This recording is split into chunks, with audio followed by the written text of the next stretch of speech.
Hello and welcome to Talking Aussie Books, a new weekly podcast shining a spotlight on Australian fiction. My name is Claudine Tinellis.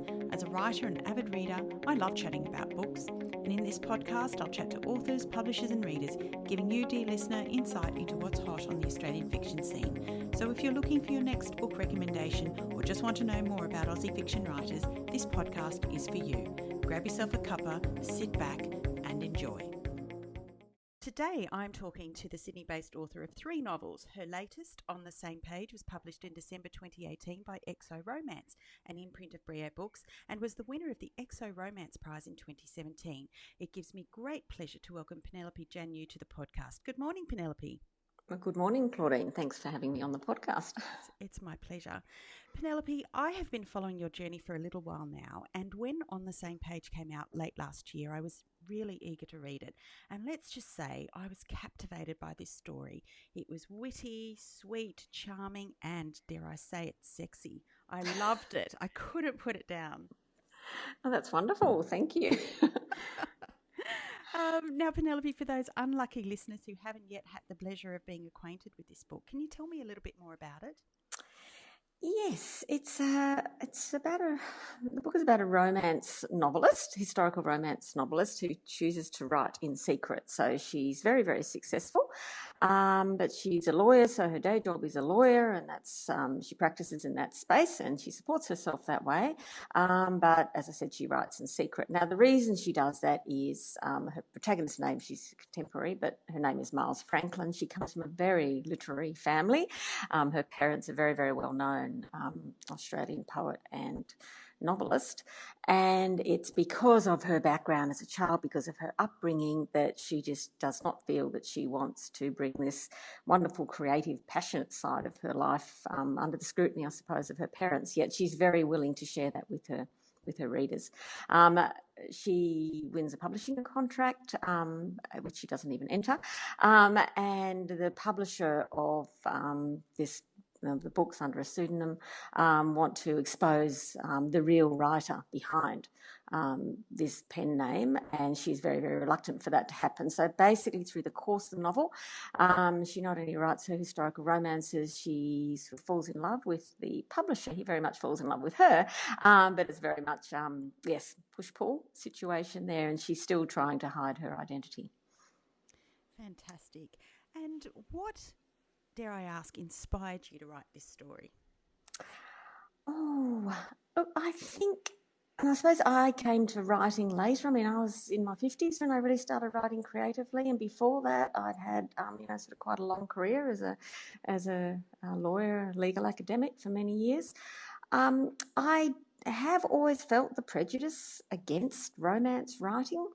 And I guess this was a really good vehicle in many ways to sort of face some of these prejudices in a really light-hearted way. I mean, Miles is a romance writer, the character in the book. She loves her genre. She loves her readers. She has a lot of respect for the readers. She's also very well-read generally, and hopefully that comes out in the novel as well. She draws inspiration from, many literary writers and so on.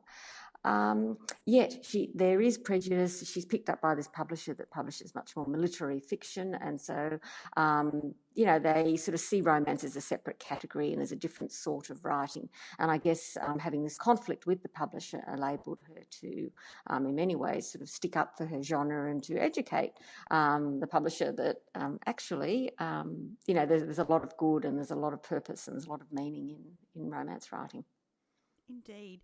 And that was something that I wanted to touch on a little bit more as well. I mean, you make much of the literary versus commercial fiction distinction in this book and about romance novels as a genre.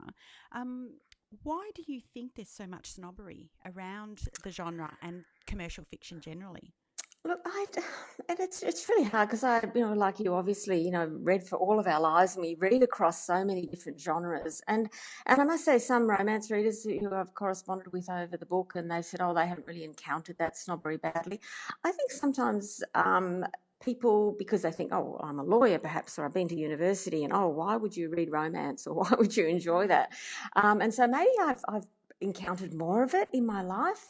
I love to read romance. I love an uplifting ending. I like happy ending. But then again, you want a well-written book and you want well-rounded characters. And I think just, exploring that was important to me. And I think most, sorry to go back to your question, most readers, it's not that they don't necessarily actively sort of discriminate against romance writing. It's just those books aren't for them, which is absolutely fine if the books aren't for them.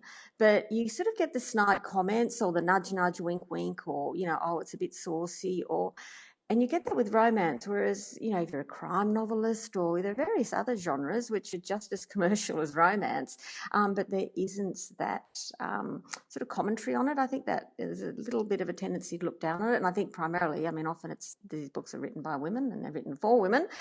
So there is some of that in it.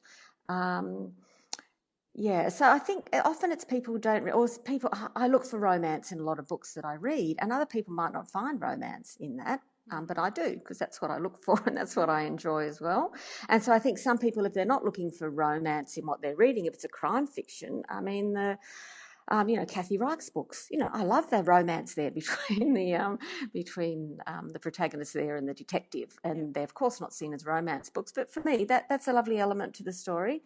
And so I think a lot of people actually love their romance, but they're maybe not identifying themselves as romance readers, perhaps. Yeah, I agree with that, definitely.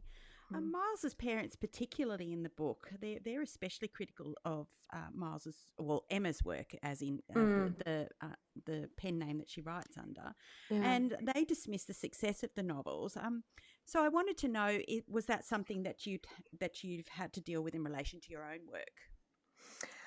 Well, yes, to an extent, and I suppose, and they are, look, they're those, very narcissistic parents in many respects, so they're not terribly nice parents. On the other hand, I guess that's something I wanted to explore, because on the one hand, they seem to be absolutely awful. On the other hand, I think the reality is she's an only child, and as an only child, or just even as a child, whether you're 20 or 30 or whatever you are, whether you're independent or not, you care what your parents think, or you don't want to upset them, or you don't want to rock the boat. And she's, grown up, being painfully shy as well, so that's an extra element for her. So I suppose it's just a matter of acknowledging. I think sometimes it is difficult to stick up for yourself, and especially because she is a character that she doesn't want to be a Kardashian. She's not going to be out there on a soapbox, telling everybody how wonderful her writing is or how wonderful the genre is. She writes quietly, she writes privately, and that's how she wants it. And I think in that way, she's actually, she's pretty true to herself all the way through the novel. Yes, she does towards the end. She knows that, she has to be more public about her success. She has to be more public about speaking about romance. On the other hand, she's just a really shy person, and some people just don't want to be celebrities. They don't want to be a figurehead. And I guess that's the thing with her parents. She always knew that if she came out as writing these very successful historical romance novels, there would be particular criticism or particular critique of her, perhaps because she is who she is as far as, her parents are and how well they're regarded in the Australian or worldwide sort of literary community. This book won the EXO Romance Prize in 2017, as I said in my introduction, and I wanted to ask you a little bit more about that. How do you think winning that prize helped your writing?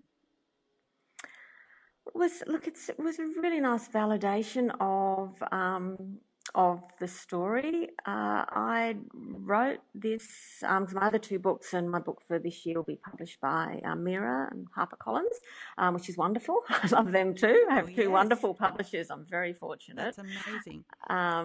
But this book, On the Same Page, it won the Romance Prize, and there are certainly romance in it, but there are other elements such as the literary criticism, and it certainly gave me a wonderful opportunity to think about the readings and things that I'd read and literature and other things. I read a lot of historical romance as well, and making the character in that way, historical romance writer, really gave me a lot of fun in the excerpts of her novels that are included in the book. So look, it was wonderful that this novel, sort of was published by Brio, because Brio is much more a literary publisher. It's a small sort of boutique publisher, and it publishes some wonderful stuff, some wonderful short stories and all sorts of things. But it was kind of a really nice touch. I think this particular novel was published by Brio. I was sort of very fortunate, and and I had a wonderful editorial done on it there, and it was fantastic. Made for a very, very busy year for me last year. No, look, I was very fortunate, and it's really nice to see. I mean, XO Romance has this annual prize, and yeah, it's offered again. So this year, and another book will be published as a result of that publisher's generosity in sort of awarding the prize and actually and doing all the work in publishing the book and getting onto the shelves. Yeah, fantastic. So despite Miles's success as a writer, her legal practice is not doing particularly well, and we see her struggling financially. And that's just because she's investing so much time in her writing, I should add. And at one point, she's having to borrow money to keep her practice afloat. I wanted to ask if that was a backhanded comment about the publishing industry and how little writers actually do earn from the sales of their books, especially self-published digital books. Yeah, that's right. Well, look, and the thing was, Miles actually was doing quite well when she was purely self-published, but as soon as the publisher picked her up, yes, then they basically took all the royalties she was getting, and and that's just the reality of the industry. Basically, if you've had a book published last year, then it'll be, whatever the book makes in January to June. 3 months later, you'll get royalties for it, and then again, so from July to December, and in March you get royalties. And no, look, there's not a great deal of money, I think, unless you're very successful. Obviously, some self-published authors are, do a lot better, but then they have to sort of do more work in the marketing and various other ways as well. I'm at my stage in my career, I suppose I've sort of considered that I've had a long legal career, and for me, I love being traditionally published. That suits me. I love being on the shelves as well, which is really nice, and I like having the backing of a publisher and sort of learning, in a different way, I suppose. That suits me. But look, I think most people write. Well, I think everybody starts out writing because they just love to write. It's that passion, and that can take 2 years or 5 years or 10 years or 20 years. And have so much admiration for writers who do write for a very long time before they're published. But then again, I mean, that's the thing. You have to learn your craft, and it takes a certain amount of time to do that. So it's not good to publish too quickly. And I think most writers would actually say that it's worth working hard. It's like. And that's the thing too. I think often if you say to somebody who's not a writer, who doesn't know about the industry, oh, you're writing a book. Well, when is it coming out? Will it be published? And when you start out writing, it's really harsh. It's like being a first year dental student, for example, and they say, well, when are you going to take teeth out? And you say, no, I have to learn my craft. I have to do all these things, and it takes years, because it is. As you know, Claudine, there's such a lot to learn, and it's difficult, and it's tricky, and it's really, really challenging to actually learn that. And so you have to do all of that, and then you might be published. And of course, as a debut author, no, you're not going to make a fortune probably unless it's an overnight success. So then you have to keep writing, and so you have to keep that passion for writing, I think, to keep things going. Penelope, did you know much about the Australian publishing industry before you dipped your toe into it? No, not at all. Not at all. And even getting into writing for me, I mean, I was, I'd been to university and I did an undergraduate degree. I did a master's in law a few years later. That was the only way I could think really. You change career, you have to study, you have to do that first in a way, even though, I've read a lot always for my whole life. And so I actually enrolled in a creative writing master's at UTS, and that was my stepping stone. I was doing a lot of work academically. People would always say, oh, Penny, read my master's for me. I read my PhD, and I thought, oh, maybe I should do some editing or something. So I got into it that way, and then we had to do, as part of the editing course, a creative writing and narrative writing course. And honestly, as soon as I started, I thought, oh my goodness, I just love this creative process, this words on the page, this, the flow of the sentences and things like that. And look, and I'll probably, improve all the time. I started later. But yeah, for me then, I thought, no, that's really what I want to do. That's brilliant. And I understand one of your daughters, Tamsin, is a writer too. How has that influenced your journey? Oh, my goodness. Well, I mean, that was quite funny, really, because I think Tamsin was only 22 when she got picked up by Scholastic. And so she's had 4 books published. She's been shortlisted to the Prime Minister's Literary Award twice. She's won the New South Wales Premier's Literary Award. I know, it's very funny. Sorry, I sound like a mother at school assembly now, but I'm so embarrassing. No. I made a hooping, not a hooping, like sound once when she got an award, and she's never forgiven me for, because she was sitting next to me and she said, "Mum, everybody thought that was me, Mum." Yeah, so she was picked up very early, and she's taught me such a lot in that. I mean, even when I have 6 children, look, they're all, I'm blessed, they've all been, they're lovely readers and writers and everything else. But Tamsin, even in kindergarten, the teacher would sort of, have a little cross next to it because she'd been asked to write about a wombat and she'd written about a dog who chased a cat instead. She always knew damn well I'm writing about that, and that's how I'm going to write. And, was very creative in that and very stubborn. And that's because she, was obviously a writer, although I didn't identify her as that necessarily. And so, she was picked up. And when she was picked up, and I couldn't have been more delighted, but I thought, look, that's one out of the whole family. How lucky are we? That might never happen for me. But then the fact that it did, a couple of years later was wonderful. But, but Tam being a children's author, and she has middle grade, just had sort of year 9-year-old to 12-year-old, around about that age group. And, look, that's lovely for her. And she gets such wonderful, she sends me sometimes emails or letters and things that she has from children. And what a joy that is to read those comments that, this is the book they really enjoyed and this really meant something to them. And, so that's sort of, so I think I said my acknowledgements a couple of times, Tamsin and I, we share our writer angst because we worry about certain things, but we really understand each other. But we're great supporters of each other's work. Tamsin, I'm sort of the only one that really looks at her work. Not that I can never say much or would really want to, but she does the same for me, and which is really wonderful. That is beautiful, and obviously talent runs in the family because that is truly amazing. Now, I wanted to ask you also, how much of your experience as both a lawyer and a writer formed part of Miles's character?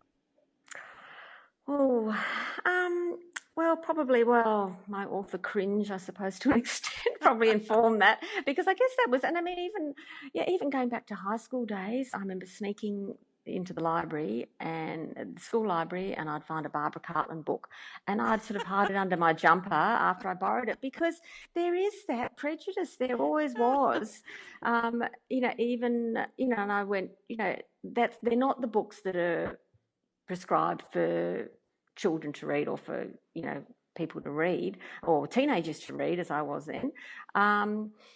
And so I suppose that was, there is, as I said, that kind of prejudice I get. And I guess that was a bit of a germ of the whole start of what I was doing with that particular book. So I love the way Miles researches her novels.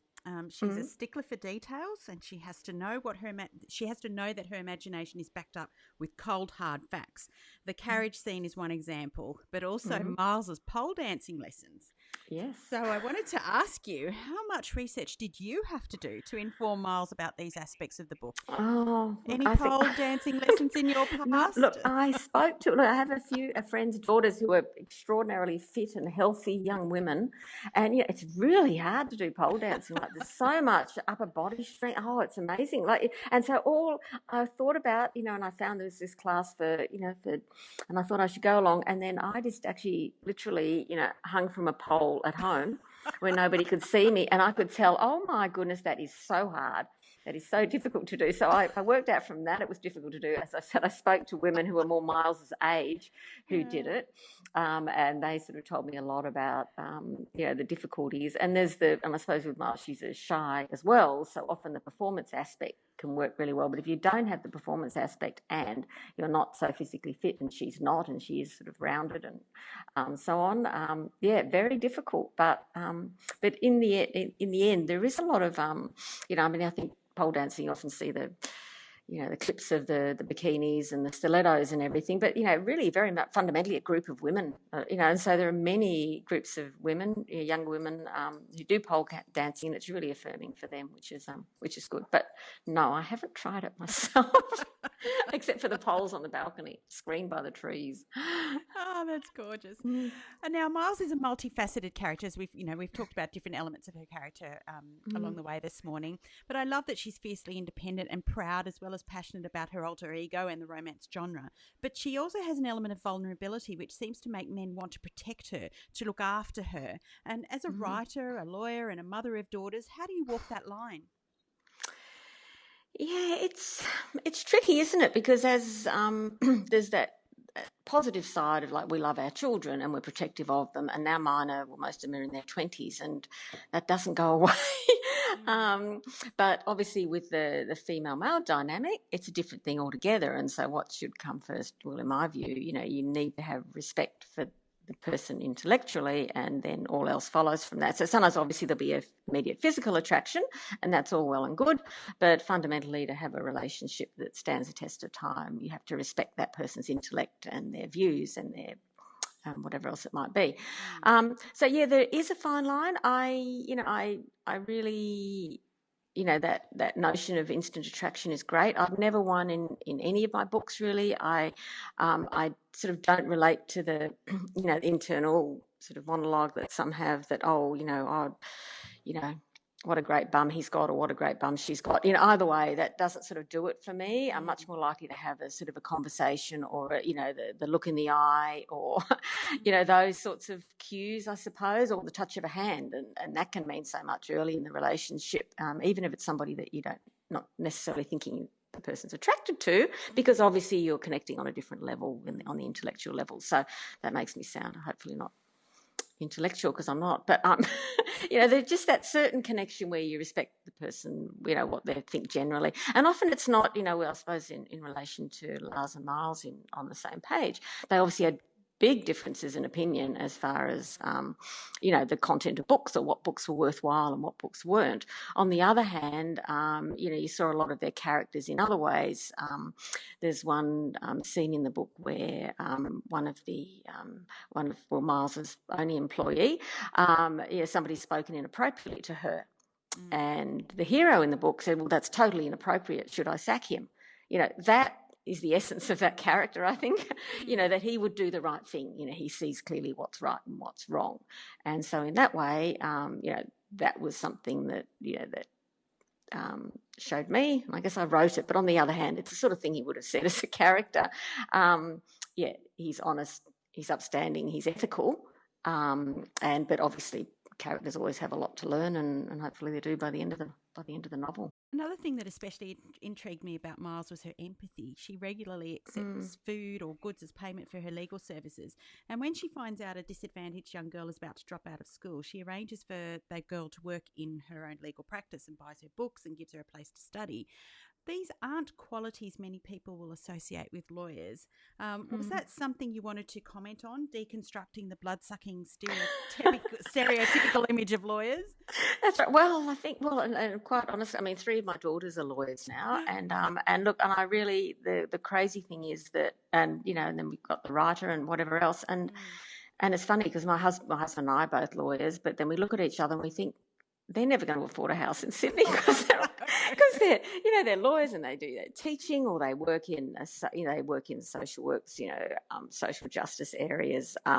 It's quite interesting, and so they're very much and they are very.